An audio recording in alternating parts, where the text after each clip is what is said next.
अब्दुल गफूर 70 साल अपनी जोजा परवीन बीबी 60 साल का मर्डर कर दिया। मुजरम के बेटे साहिल अब्दुल रऊफ ने थाना फिरोजवाला में FIR दर्ज करवाई, जो कि तहसील फिरोजवाला का रहने वाला है और पेशे से एक दर्जी है और घर के अंदर ही कपड़ों की सिलाई का काम करता है। आज सुबह तकरीबन 10 बजे साहिल अपने घर के कमरे वाक़या फर्स्ट फ्लोर में हमरा कारीगर नासर कपड़े सिलाई कर रहा था कि अचानक साहिल की वालदा के चीखने चलाने की आवाज़ें सुनाई दी, जो कि साहिल और नासर भागकर कमरे से बाहर निकले और शोर सुनकर भाई उमर भी आ गया। देखा गया साहिल का वालिद मुल्ज़म अब्दुल गफूर साहिल की वालदा परवीन बीबी पर छुरी से पैर दर पैर वार कर रहा था, जो कि उसे गर्दन, पेट, दाएं बाजू पर चोटें लगीं, जिससे वो शदीद जख्मी होकर सीढ़ियों से गिर गई और खून जारी हो गया। साहिल हमराहियों ने मुल्ज़म को पकड़ने की कोशिश की तो वो छुरी लहराते हुए भाग निकलने में कामयाब हो गया। साहिल की वालदा जख्मों की ताब न लाते हुए मौके पर ही जाँ बहक हो गई। हमारे साथ 70 साल अब्दुल गफूर मौजूद है। इससे जानते हैं कि अपनी जोजा को बेदर्दी से आखिर तुमने कत्ल क्यों किया?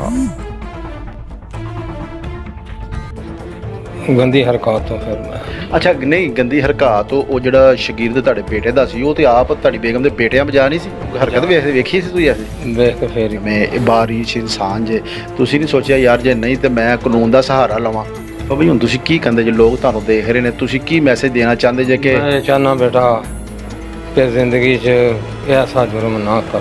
बिस्मिल्लाहिर्रहमानिर्रहीम, अस्सलाम वालेकुम। मैं हूं शहबाज भट्टी और आप देख रहे हैं शहबाज भट्टी ऑफिशियल चैनल। नाजरीन, इस वक्त मौजूद हूं थाना फिरोजवाला में, जहां पर हमारे साथ एक 70 साला मुजरम मौजूद है जिसने अपनी बेगम को उसका मर्डर कर दिया है। इनके 5 बच्चे भी हैं और 1 माह पहले इन्होंने मर्डर किया। इनसे जानते हैं कि इस उम्र में जो उम्र आराम करने की है, जो उम्र इबादत रियाजत करने की है, इन्होंने ये कैसा जो घिनौना काम था वो कैसे सर अंजाम दिया और क्यों दिया, इनसे जानते हैं। अस्सलाम वालेकुम। वालेकुम सलाम। अच्छा बाबा जी, कितनी उम्र है आपकी? 70 साल। तो आप ये बताएं कि ये आपने क्यों ये मर्डर किया अपनी बेगम का? बस वो कुछ ऐसी जड़ा मैनू शक सी, उस तो बाद फिर वो गैरत दे वजह तो मैं कोशिश करता रहा बचन की, लेकिन बस वो ऐसा कम बनया कि मैं उधर मेरी तवज्जो हो गई तो मैं फिर घर बैठा जुर्म हो गया। ਤੁਹਾਡੀ ਬੇਗਮ ਦੀ ਕਿੰਨੀ ਉਮਰ ਸੀ? 60 तो कम सी। ਨਹੀਂ ਤੁਸੀਂ ਮਸਲ ਕਿ ਆਪਣੀ ਬੇਗਮ ਤੇ ਸ਼ੱਕ ਦੀ ਬੁਨਿਆਦ 'ਚ ਉਹਨਾਂ ਨੂੰ बस वो कुछ है सी, ਤੇ ਕੌਣ ਸੀ ਬੰਦਾ ਕੌਣ ਸੀ? वो शागिर्द सी ਤੁਹਾਡਾ ਕਿ ਤੁਹਾਡੇ ਬੇਟੇ ਦਾ? बेटे का। ਅੱਛਾ, ਫਿਰ ਤੇ ਤੁਹਾਨੂੰ ਸ਼ੱਕ ਪਿਆ, ਤੁਸੀਂ ਉਂਝ ਸਮਝਾਇਆ ਨਹੀਂ? समझाया फिर भी वो नहीं सुन पाया। ਕੀ ਕਹਿੰਦਾ ਸੀ? बस वो गंदी हरकत तो फिर मैं ਅੱਛਾ ਨਹੀਂ, ਗੰਦੀ ਹਰਕਤ ਉਹ ਜਿਹੜਾ ਸ਼ਗੀਰਦ ਤੁਹਾਡੇ ਬੇਟੇ ਦਾ ਸੀ ਉਹ ਤੇ ਆਪ ਤੁਹਾਡੀ ਬੇਗਮ ਦੇ ਬੇਟਿਆਂ ਬਜਾ ਨਹੀਂ ਸੀ? बजा सी जो है सी, लेकिन पुत्र हकीकी तो नहीं सी ना जी, गैर महरम सी। गैर महरम घाटी तो नहीं आना चाहिए। ਨਹੀਂ ਬਿਲਕੁਲ ਨਹੀਂ ਆਉਣਾ ਮੈਂ ਰੋਕਿਆ ਚਾਹੀਦਾ। ਸੀ। ਨਹੀਂ ਤੁਸੀਂ ਰੋਕਿਆ ਸੀ, ਪਰ ਤੁਸੀਂ ਉਹ ਕੋਈ ਹਰਕਤ ਵੇਖੀ ਸੀ? देख के फिर ही किया। ਫਿਰ ਕੀਤਾ ਤੁਹਾਡੇ ਬੇਟਿਆਂ ਨੇ ਨਹੀਂ? ਮਿਸਾਲੇ ਤੁਸੀਂ ਬੇਟਿਆਂ ਨੂੰ ਨਹੀਂ ਦੱਸਿਆ ਕਿ ਯਾਰ ਇਹ ਕੰਮ? मैं क्या इन्हू ना रखो करो, आंदे हन साडी मर्जी है। ਅੱਛਾ ਅੱਛਾ ਅੱਛਾ। मैं फिर मजबूर हो गया। ਤੇ ਕਿੰਨੀ ਦੇਰ ਪਹਿਲੋਂ ਕੀਤਾ ਮਰਡਰ? कोई 5 दिन हो गए ना, तकरीबन महीना नहीं हुआ। ਨਹੀਂ ਬਾਬਾ ਜੀ, ਤੁਹਾਨੂੰ ਮਿਸਾਲ ਹੈ ਕਿ ਮਾਸ਼ਾਅੱਲਾ ਤੁਹਾਡੀ ਐਵੇਂ ਬਾਰਿਸ਼ ਇਨਸਾਨ ਜੇ ਤੁਸੀਂ ਨਹੀਂ ਸੋਚਿਆ ਯਾਰ ਜੇ ਨਹੀਂ ਤੇ ਮੈਂ ਕਾਨੂੰਨ ਦਾ ਸਹਾਰਾ ਲਵਾਂ? बस बेटा हो गया, जुर्म कोई समझ नहीं आई, दूसरा भी हो गया, बस गलती हो गई। ਨਹੀਂ ਹੁਣ ਤੁਸੀਂ ਪਛਤਾ ਰਹੇ ਜੇ ਜਾਂ ਕਹਿ ਰਹੇ ਜੋ ਕੀਤਾ ਸਹੀ? बस हो गया पछतावा, थोड़ा घर बर्बाद। ਤੇ ਬੇਟੇ ਆਂਦੇ ਨੇ ਮੇਰੇ ਪਿੱਛੇ नहीं ਕੀ ਕਹਿੰਦੇ ਨੇ? ਬੇਟੇ ਕੀ ਕਹਿੰਦੇ? बस आंदे ने तेन मार देंगे। मैं किहा, ठीक है भाई, तुम ਨਹੀਂ ਕੋਈ ਬੇਟਾ ਨਹੀਂ, ਪੰਜ ਬੇਟੇ ਨੇ ਤੁਹਾਡੇ? नहीं 2 बेटियां 3 बेटे। 5 ਬੱਚੇ ਨੇ ਤੇ 5 ਵਿੱਚੋਂ ਕੋਈ ਨਹੀਂ ਤੁਹਾਡੇ ਨੂੰ ਸਪੋਰਟ ਕਰਦਾ? नहीं ਉਹਨਾਂ ਨੂੰ ਸ਼ੱਕ ਹੈ ਸੀ ਕਿ ਇਹ ਸਾਡੀ ਵਾਲਦਾ ਇੰਜ? देखो जी, ये तो उन्होंने पता है, लेकिन मैं तो क्या सी ना इन्हू गैर महरम करना।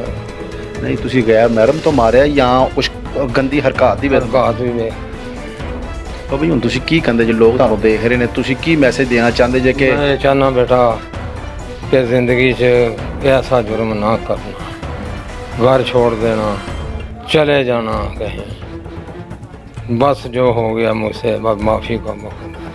ਤੁਹਾਡਾ ਕਹਿਣ ਦਾ ਮਕਸਦ ਹੈ ਕਿ ਅਗਰ ਅੱਲਾ ਨਾ ਕਰੇ ਕੋਈ ਐਸਾ ਕਿਸੇ ਦੇ ਘਰ ਹਾਦਸਾ ਹੁੰਦਾ ਹੈ ਤੇ ਉਹ ਛੱਡ ਕੇ ਚਲਾ ਜਾਏ ਜਾਂ ਕਾਨੂੰਨ ਦਾ ਸਹਾਰਾ ਲਵੇ, ਮਰਡਰ ਨਹੀਂ ਕਰਨਾ ਚਾਹੀਦਾ। ہاں بس چلا جائے، ابھی میں ایسے گھر جاتا۔ ਤੇ ਤੁਹਾਡੀਆਂ ਬੇਟੀਆਂ, ਮਹੱਲੇਦਾਰ, ਉਹ ਕੀ ਮਸਾਲੇ, ਉਹ ਕੀ ਤੁਹਾਨੂੰ ਉਹਨਾਂ ਨੂੰ ਵੀ ਕਿਸੇ ਨੂੰ ਦੱਸਿਆ ਤੁਸੀਂ ਜਾਂ ਉਹ ਵੀ ਨਾਲ ਕੋਈ ਸਪੋਰਟ ਕੀਤੀ ਤੁਹਾਡੇ ਨਾਲ? ਕੀ میں کسی نے دسے ਤੇ ਕਾਹਦੇ ਨਾਲ ਮਾਰਿਆ? چھری ਗਲਾ ਕੱਟਿਆ? ہاں ਤੇ ਕੀ ਸ਼ਾਦੀ ਨੂੰ ਕਿੰਨਾ ਚਿਰ ਹੋ ਗਿਆ ਸੀ ਤੁਹਾਡੀ? 40 40 ਸਾਲ ਸ਼ਾਦੀ ਨੂੰ ਹੋ ਚੁੱਕੇ ਸਨ ہاں ਤੇ ਉਹਨਾਂ ਦੀ 60 ਸਾਲ ਉਮਰ ਸੀ। ہاں آپ دیکھیں جی 70 سالہ یہ بزرگ ہیں جنہوں نے غیرت کے نام پر وہ ان کے بقول کے انہوں نے اپنی بیگم کا مرڈر کیا ہے۔ حقیقت میں یہ ہے کہ کوئی قتل کرنا کسی کا یہ قانوناً طور پر، مذہبی طور پر بھی جائز نہیں ہے۔ ایسا یہ کہہ رہے ہیں مجھے میرے سے غلطی ہو گئی ہے۔ اب ان کے 5 بچے ہیں، کوئی سپورٹ نہیں کر رہا، اور دیکھ سکتے ہیں کہ جب بھی، اسی لیے نبی کریم صلی اللہ علیہ وسلم فرماتے ہیں جب آپ کو غصہ آئے، طیش آئے تو آپ بیٹھ جاؤ، لیٹ جاؤ یا پانی پیو، آپ کا غصہ ٹھنڈا ہو۔ اگر ہم دیکھیں نا غصہ برداشت نہیں کرتے تو یہ بزرگ جتنی ان کی ایج ہے 70 سال، یہ عبادت کا ٹائم ہے، آرام کا ٹائم ہے، مگر انہوں نے ایک ایسا کام کر دیا ہے کہ جو لوگوں کے ذہن میں گھومتا رہے گا کہ یار اتنی ایج میں بھی ہو جاتا ہے۔ اگر یہ بزرگ میرے سامنے ہے، اگر ان کو یہ کوئی مسئلہ تھا تو یہ قانون کا سہارا لیتے، اپنے بچوں کو بتاتے یا چھوڑ کے چلے جاتے۔ مرڈر کرنا ہرگز نہیں بنتا کسی کا۔ اب تک بس اتنا ہی۔ اپنے میزبان شہباز بٹی کو اجازت دیجیے، اللہ حافظ۔